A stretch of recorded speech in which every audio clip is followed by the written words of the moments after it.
Today we will discuss in this lecture about Mendelian concept of inheritance. So सबसे पहले इसको discuss करने के लिए हम इनहेरिटेंस को समझते हैं कि इनहेरिटेंस क्या है. Inheritance can be defined as the transfer of genetic material means DNA and traits like eye colour, hair colour, skin colour etcetera from parents to offspring. Means के पेरेंट्स से ऑफस्प्रिंग में मतलब नेक्स्ट जो generation है उसमें जो traits और genetic material DNA वगैरह के ट्रांसफ़र होने के प्रोसेस को हम इनहेरिटेंस कहते हैं. इनहेरिटेंस का जो कंसेप्ट है वो लोगों ने मिड 19th सेंचुरी में समझना अंडरस्टैंड करना उनको स्टार्ट किया था. और ये जो कंसेप्ट है वो ग्रिगोर मेंडल साइंटिस्ट था जिसने ये कंसेप्ट जो है इंट्रोड्यूस करवाया था. इस कंसेप्ट को अंडरस्टैंड करवाने के लिए मेंडल ने कुछ लॉज जो हैं वो इंट्रोड्यूस करवाए थे जिन्हें कलेक्टिवली हम लॉ ऑफ इनहेरिटेंस का नाम देते हैं. So subject of Mendel experiment next देखते हैं कि मेंडल ने अपने एक्सपेरिमेंट के लिए किस चीज़ को सब्जेक्ट के तौर पर लिया था. Mendel conducted experiment on the garden pea Pisum sativum between 1856 and 1863. Mendel ने 1856 और 1863 के दरमियान जो है गार्डन पी जो है पी के प्लांट जिसका साइंटिफिक नेम है पाइसम सेटिवम उसको अपने एक्सपेरिमेंट के तौर पर जो है वो यूज़ किया था. उसने इसी पी प्लांट को ही क्यों अपना सब्जेक्ट चूज़ किया, उसके कुछ रीजंस हैं. उसमें हमारे पास फर्स्ट है कि P plant available in many varieties. Means के जो पी प्लांट है फर्स्ट वो बहुत सी वराइटीज़ में अवेलेबल था. मीन्स अगर हम इसमें देखें कैरेक्टर्स और ट्रेड्स में तो एक तो फ्लावर कलर की बेस पर जो है पी प्लांट वो पर्पल फ्लावर वाले भी थे और वाइट फ्लावर वाले भी. मतलब टू डिफरेंट काइंड्स के उन्हें फ्लावर अवेलेबल थे फ्लावर के कलर की बेस पर. फ्लावर पोजीशन की बेस पर भी इस तरह उनके पास टू डिफरेंट थे plants P plants available. Seed के कलर के देखेंगे उनके सीड का कौन सा कलर था, कुछ में येलो था और कुछ में ग्रीन. इस बेस पर भी उसके पास अवेलेबल थे प्लांट. सीड की शेप यहाँ मीन्स के उसका सीड राउंड है, कुछ के सीड ड्रिंकल होते हैं, तो इस बेस पे भी उसके पास काफ़ी मतलब वैरायटीज़ अवेलेबल थी. ओवरऑल हम ये कहें कि काफ़ी डिफरेंट वैरायटीज़ और कैरेक्टरिस्टिक्स जो थे ना पी प्लांट के उसको अवेलेबल थे. इसलिए उसने पी प्लांट को अपने सब्जेक्ट एक्सपेरिमेंट के लिए चूज़ किया. सेकंड रीज़न ये थी कि pea plants are perfect flower plants. Perfect flower plants ऐसे फ्लावर्स प्लांट्स होते हैं जिनमें सेल्फ पोलिनेशन और क्रॉस पोलिनेशन दोनों पाई जाती हो, मतलब दोनों होती हो. अब ये क्या है, पहले हम पोलिनेशन को देखते हैं. पोलिनेशन कहते हैं कि पोलेंस का ट्रांसफ़र होना एक फ्लावर के मेल पार्ट स्टिग्मा एंथर से फीमेल के पार्ट जो स्टिग्मा है वहाँ पर जो पोलन का ट्रांसफ़र होने के प्रोसेस को हम पोलिनेशन कहते हैं. अब सेल्फ पोलिनेशन में क्या होता है, सेल्फ पोलिनेशन में ये होता है कि एक ही प्लांट के फ्लावर्स जो हैं उनके दरमियान पोलिनेशन के होने के प्रोसेस को सेल्फ पोलिनेशन कहते हैं. मतलब कि एक ही प्लांट का जो एक फ्लावर है उसके एंथर से जो पोलन है वो उसी प्लांट के दूसरे फ्लावर के स्टिग्मा पर ट्रांसफ़र हो रहे हों और फर्टिलाइजेशन हो रही है, उस प्रोसेस को हम कहते हैं सेल्फ पोलिनेशन. जबकि क्रॉस पोलिनेशन में जो है एक प्लांट के फ्लावर से दूसरे प्लांट के फ्लावर में जो है पोलन का ट्रांसफ़र होता है.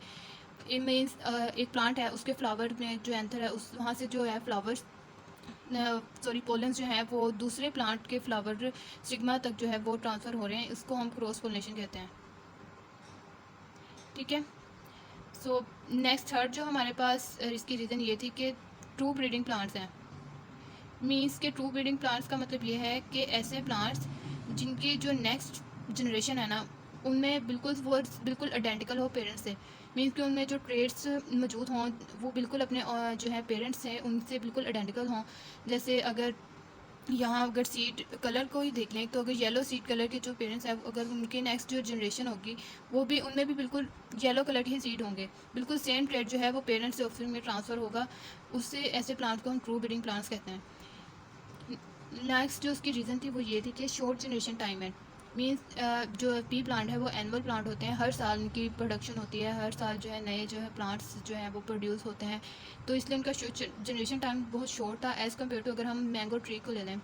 मैंगो प्लांट जब हम उसको मैंगो के प्लांट को ग्रोथ करवाते हैं तो एक पौधे से एक ट्री फुल ट्री मतलब एक कंप्लीट ट्री का बनने के प्रोसेस में काफ़ी टाइम लग जाता है. मीन्स काफ़ी ईयर्स लग जाते हैं. तो अगर मैंडल जो है वो मैंगो के ट्री को अगर अपने सब्जेक्ट पर एज अ सब्जेक्ट चूज़ करता तो उसको बहुत ज़्यादा टाइम रिक्वायर होता है कि अपने एक्सपेरिमेंट को प्रूव करने में, इस इनहेरिटेंस के कॉन्सेप्ट को प्रूव करने में बहुत ज़्यादा टाइम लगता है और डिफ़िकल्टीज़ भी काफ़ी होती है. इसलिए उसने पी प्लांट को चूज़ किया जो एनुअल प्लांट है. हर साल उसकी नए पौधे जो हैं वो नए प्लांट्स जो हैं वो प्रोड्यूस होते हैं इजीली, तो उसकी वैरायटीज़ भी काफ़ी हैं, इसलिए उसने पी प्लांट को एज अ सब्जेक्ट जो है वो चूज़ किया. नेक्स्ट हम लॉज को देखते हैं कि उसने कौन कौन से लॉज जो हैं वो इंट्रोड्यूस करवाए थे. मेंडल का जो फर्स्ट लॉ था वो लॉ ऑफ डोमिनेंस था जिसमें उसने कहा था कि टू डिफरेंट अलील्स मतलब टू डिफरेंट ट्रेड्स हैं उनकी जो अलील्स होंगी, एक जो अलील डोमिनेंट होगी वो दूसरी अलील जो रिसेसिव होगी उसकी जो है उसकी जो ट्रेड उसकी अलील्स को उसके पेरेंट्स को जो है वो मास्क कर देगी, मतलब छुपा देगी, डोमिनेंट हो जाएगी। डोमिनेंट जो है ये ट्रेट जो है वो डोमिनेंट हो जाएगा रिसेसिव पर। लाइक अगर ये जो टाल एक ट्रेट है उसकी टू लीव्स हैं टाल, टॉल प्लांट है, ये दूसरा है शॉर्ट प्लांट, उसकी भी टू लीव्स हैं। ये जो है टॉल प्लांट डोमिनेंट है और ये शॉर्ट प्लांट जो है वो रिसेसिव है। इनका जब आपस में क्रॉस करवाया तो जो फर्स्ट जनरेशन हमारे पास प्रोड्यूस हुई वो सारी की सारी टॉल थी, ठीक है। इन क्योंकि यहाँ पर जो हमारे पास टॉल जो ट्रेट वाली अलीज थी वो डोमिनेंट थी और जो शॉर्ट ट्रेट्स वाली अलील थी वो रिसेसिव थी, इसलिए डोमिनेंट अलील ने रिसेसिव अलील को मास्क कर दिया, उसके एक्सप्रेशन को, उसकी अपीयरेंस को मास्क कर दिया, छुपा दिया। वो मौजूद तो थी, उसका मतलब प्रेजेंट तो थी नेक्स्ट जनरेशन में, मगर अपेरेंटली फिजिकली जो है वो सिर्फ टाल जो है उसके ट्रेड जो है वो शो हो रहे थे, जो शॉर्ट थे अलील उनके ट्रेड जो हैं वो शो नहीं हो रहे थे। नेक्स्ट जब मेंडल ने जो है इसको सेल्फ मतलब फर्टिलाइज़ करवाया फर्स्ट जनरेशन को, तो जब उनका आपस में क्रॉस करवाया, सेल्फ फर्टिलाइज़ करवाया इसको, तो जो next generation F2 generation produce हैं उनमें हमारे पास टॉल भी थी और शॉर्ट भी थी, शॉर्ट प्लांट्स भी थे। तो हमारे पास जो रेशियो बनी वो 3:1 थी। मीन्स ये जो है तीनों टॉल थे प्लांट्स, ये डोमिनेंट है, होमोजाइगस डोमिनेंट प्लांट थे टॉल, ये हेट्रोजाइगस टॉल थे, क्योंकि इनमें जो है शॉर्ट जो है रिसेसिव जो थी ट्रेट उसकी लीव्स भी मौजूद थी, मगर है वो टॉल ही थे, मगर क्योंकि डोमिनेंट है टॉल प्लांट तो इसलिए वो टॉल ही कंसीडर किया गया, वो पेरेंटली टॉल ही थे, उनकी हाइट जो थी वो टॉल थी। और सिर्फ एक ही प्लांट था जो शॉर्ट जो है वो ट्रेट को एक्सप्रेस कर रहा था, इसलिए वो भी शॉर्ट प्लांट था। इस तरह 3:1 की जो है वो ना फिनोटाइप जो है प्रोड्यूस की। लॉ ऑफ डोमिनेंस में यही है कि जो एक प्लांट होता है, एक ट्रेट है वो डोमिनेंट होता है दूसरी रिसेसिव के ट्रेट्स पर, और उसके जो है एक्सप्रेशन को जो है वो मास्क कर देते हैं। नेक्स्ट जो उसने लॉ था वो लॉ ऑफ सेग्रीगेशन था। इसमें क्या था कि जो डिफरेंट एक ट्रेट की टू लीव्स है ना, टॉल प्लांट है जैसे उसकी टू लीव्स हैं, शॉर्ट प्लांट है उसकी टू लीव्स हैं, तो जब गैमेट की फॉर्मेशन होगी, गैमेट्स मीन्स एगोस्पर्म, उसकी फॉर्मेशन के दरमियान ये जो लीव्स हैं वो आपस में सेपरेट हो जाएंगे। सेग्रीगेशन का मतलब ये होता है सेपरेट हो जाना। तो ये लीव्स जो हैं वो गैमेट की फॉर्मेशन के दौरान जो है वो सेपरेट हो जाएंगे वो, और नेक्स्ट जो फिर फर्टिलाइजेशन होगी और जो है F1 और F2 जनरेशन जो है वो सेपरेटली प्रोड्यूस होंगी। लॉ ऑफ सेग्रीगेशन में ये था। थर्ड लॉ से प्रोड्यूस किया था, इंट्रोड्यूस किया था लॉ ऑफ इंडिपेंडेंट असॉर्टमेंट। इसमें उसने क्या कहा था कि जो अलीज है ना, गैमेट्स की फॉर्मेशन के दरमियान जो अलीज सेपरेट हुए थे वो अब नेक्स्ट गैमेट में जो ट्रांसफ़र होंगे वो इंडिपेंडेंटली मूव करेंगे। कोई भी मतलब टू लीव्स हैं उनमें से कोई भी लीव जो है वो नेक्स्ट गैमेट में इंडिपेंडेंटली मूव करेगी, कोई भी जा सकती है। जैसे हम इधर एग्जाम्पल्स में समझते हैं कि फीमेल जो है पेरेंट, उसमें जो लीव्स हैं टू ट्रेड्स हैं, एक है मतलब कि ग्रीन कलर शो कर रही है सीड का, और दूसरा उसका रिंकलनेस मतलब उसकी शेप को शो किया जा रहा है यहाँ पर। तो जब अब फीमेल गैमेट में जो इसमें ट्रेट जो है फीमेल गैमेट बनेंगे, तो फीमेल गैमेट एक में जो ट्रेट ट्रांसफ़र होगी, लील ट्रांसफ़र होगी, उसमें से वो इंडिपेंडेंटली मूव करेगी, ठीक है। इसमें से वो क्या सीड की जो शेप है वो भी मूव उसमें लील उसकी मूव कर सकती है, और जो है सीड का कलर जो है वो भी लील जो है वो इंडिपेंडेंटली मूव कर सकती है। इसी तरह मेल गैमेट्स में जो है वो भी उसमें भी जो है सीड का जो राउंड जो सीड है वो भी उसका लील मूव कर सकती है, और राउंड का जो येलो जो उसका कलर की सीड है वो भी इंडिपेंडेंटली मूव करेंगी। इन शॉर्ट के जो गैमेट्स की फॉर्मेशन के दौरान जो है लील्स जो हैं वो इंडिपेंडेंटली जो है वो एक दूसरे से बिल्कुल इंडिपेंडेंट होगी और इनहेरिटेंस में इन्वॉल्व होंगी, और गैमेट्स की फॉर्मेशन में जो है वो कोई भी अलील जो है वो मूव कर सकती है। ट्रेड्स की दो लील्स में दोनों लील्स में से कोई भी लील जो है इंडिपेंडेंटली मूव करके आगे फर्टिलाइजेशन में इन्वॉल्व हो सकती है। तो ये थर्ड जो लॉ थे। नेक्स्ट हम देखते हैं एक्सपेरिमेंट जो मेंडल ने परफॉर्म किया था। मेंडल ने जो पी प्लांट को हमने डिस्कस किया कि पी प्लांट को उसने चूज़ किया था एज एक्सपेरिमेंट, तो उसने 2 डिफरेंट एक्सपेरिमेंट जो है वो परफॉर्म किए थे लॉ ऑफ इनहेरिटेंस को डिटरमाइन करने के लिए, प्रूव करने के लिए। तो उसमें से फर्स्ट जो एक्सपेरिमेंट उसने मोनो हाइब्रिड क्रॉस, और सेकंड था डाई हाइब्रिड क्रॉस।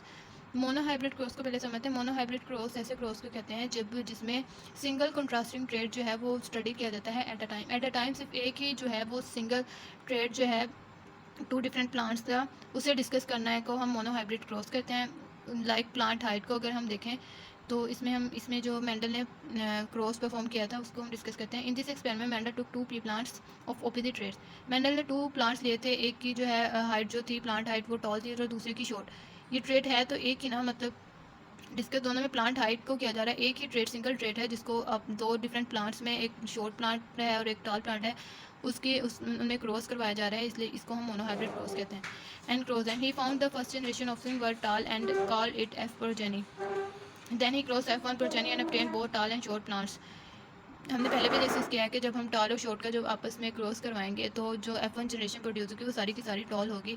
उसमें सारे जो टॉल लील है वो ट्रेट है वो डोमिनेंट है रिसेसिव ट्रेट पर, इसलिए वो रिसेसिव जो ट्रेट है उसको मास्क कर देगा उसके प्रेजेंस को, इसलिए F1 जो सारी की सारी जनरेशन थी वो टॉल थी। नेक्स्ट उसने जब F2 जनरेशन मतलब F1 जनरेशन को सेल्फ फर्टिलाइज करवाया तो जो F2 जनरेशन प्रोड्यूस हुई वो उसमें हमारे पास टॉल प्लांट भी थे और शॉर्ट भी।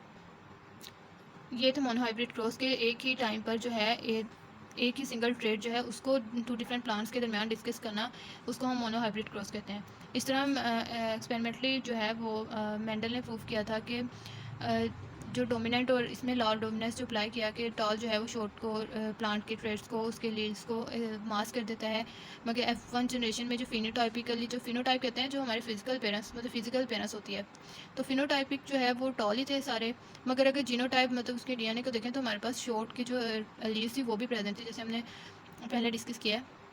तो उसमें हमारे पास शॉर्ट भी प्रेजेंट थी। जब सेल्फ फर्टिलाइज करवाया दोबारा तो F2 जनरेशन में हमारे पास जो है टॉल और शॉर्ट दोनों प्लांट्स प्रोड्यूस हुए, तो जो रेशियो उनकी बनी वो हमारे पास 3:1 थी।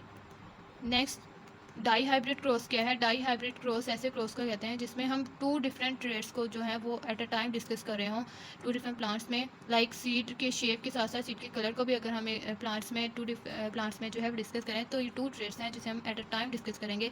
इस ऐसे क्रॉस को हम डाई हाइब्रिड क्रॉस कहते हैं। तो डाई हाइब्रिड क्रॉस में जो है मेंडल ने सीड के कलर और शेप को लिया, एक तरफ उसने राउंड सीड के कलर और येलो जो है उसके सॉरी राउंड सीड का शेप और येलो जो है सीड के कलर को लिया, और दूसरे प्लांट से रिंकल्ड सीड के शेप और ग्रीन जो है सीड के कलर को आपस में क्रॉस करवाया इनका आपस में।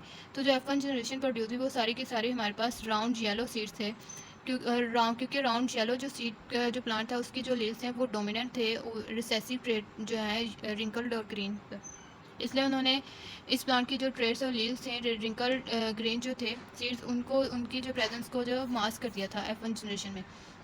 जीनोटाइपिकली तो वो प्रेजेंट थे उनकी प्रेजेंट थी लीव्स, मगर जो फिनोटाइपिक अपेयरेंस फिजिकल अपेयरेंस में हम देखें तो वो सिर्फ राउंड और येलो जो है वो ही अपेयर हो रहे थे हमें फिजिकली, मतलब उनका जो शो हो रहा था हमें वो हमें सिर्फ राउंड और येलो ही नज़र आ रहे थे। नेक्स्ट उसने इसी को F1 जनरेशन को सेल्फ फर्टिलाइज करवाया, तो जो F2 जनरेशन हमारे पास प्रोड्यूस हुई उसमें हमारे पास राउंड येलो भी थे, राउंड येलो भी थे और रिंकल ग्रीन भी हमारे पास जो है प्लांट्स प्रोड्यूस हुए। इसके अलावा जो हमारे पास रिंकल जो है राउंड वो भी प्रोड्यूस हुए और रिंकल येलो भी प्रोड्यूस हुए। तो जब उसने ये हमारे पास जो है मेथड ये पुनिश स्केयर मेथड है जिसको अप्लाई किया है यहाँ पर, तो हमने देखा जब सेल्फ फर्टिलाइज करवाया ना इसको, तो इस तरह वाई एंड और इस तरह हमने इसको आपस में क्रॉस कराते कराते हमने इसको ये जो है अलील्स जो है ट्रेड्स इनको हमने बनाना है। इसका एक मेथड है जो कम्प्लीटली समझने वाला है, अगर तो आपको ये अंडरस्टैंड कर रहे हैं इजीली तो ठीक है। जब हम नेक्स्ट हमने जो फिर उन्होंने जो ट्रेड्स बनाए हैं फिनोटाइपिकली, तो हमारे पास जो सारा प्रोसेस करने के बाद जो हमारे पास 9 जो है ना 9 प्लांट्स जो हैं वो हमारे पास जो है वो राउंड येलो कलर जो है वो शो कर रहे थे फिनोटाइप, और 3 जो है वो हमारे पास राउंड ग्रीन जो है वो हमारे पास प्लांट शो हो रहे थे, और 3 जो है हमारे पास राउंड ये नहीं सॉरी रिंकल्ड येलो जो है वो हमारे पास शो हो रही थी रिंकल्ड येलो, और हमारे पास वो एक जो प्लांट था वो जो है रिंकल्ड ग्रीन का जो है शो कर रहा था, जो हमारे पास रिसेसिव प्लांट था उसके जो ट्रेड को वो शो कर रहा था। तो ये हमारे पास फिनोटाइपिक रेशियो उसके डाई हाइब्रिड क्रॉस में प्रोड्यूस हुई। तो इस तरह एक्सपेरिमेंट जो है वो मेंडल ने परफॉर्म किया था डाई हाइब्रिड और mono hybrid cross P plant में लॉ ऑफ इनहेरिटेंस को जो है वो इंट्रोड्यूस करवाने के लिए। सो ये था हमारा आज का लेक्चर। आई होप आप लोग को समझ आई होगी और आप लोग के लिए हेल्पफुल रहा होगा। सो अल्लाह हाफिज़।